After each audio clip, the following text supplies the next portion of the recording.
Two infant boys have gotten the herpes virus after they got circumcised. Now authorities, including the health department, are investigating this case. Now, they were circumcised by an Orthodox Jewish family. It was part of their tradition.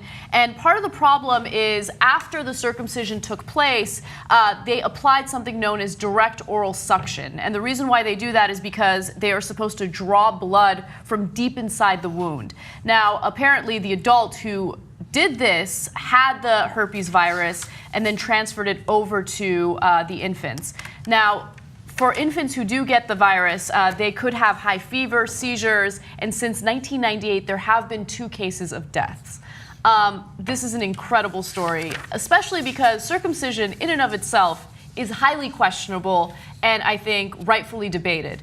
But to apply oral suction, to have an adult apply oral suction to an infant's newly circumcised penis should be illegal.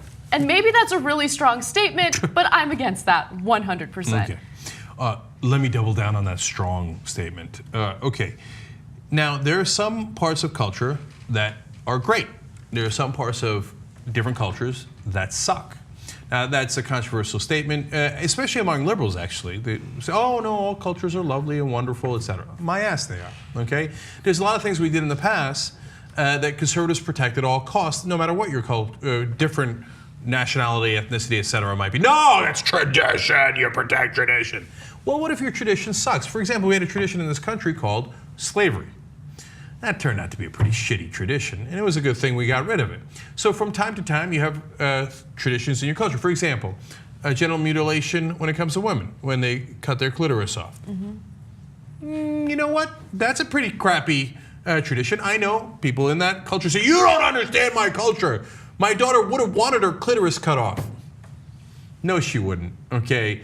And it's absurdity. I'm not willing to entertain that ridiculous notion. Yeah, they do that to ensure that the woman never enjoys sex. That's the main purpose. They want to keep her pure. That's why they mutilate the clitoris. You know, if you really believe that, maybe we should mutilate the part of your penis that you get enjoyment from. You don't need that to have sex.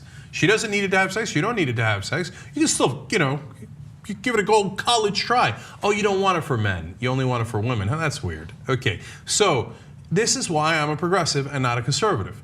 Because conservatives say the old way is always the right way and we never want to change, right? Conservatives in this country, in the beginning, didn't want to rise up against the English government. Why? They were loyal English servants, okay? They were servants of the crown, long live the queen and the king at the time. And so they were going to bow their head and go with tradition. Well, our founding fathers decided that tradition sucks. And instead we would have a revolution to get to better traditions, okay? So now in this case,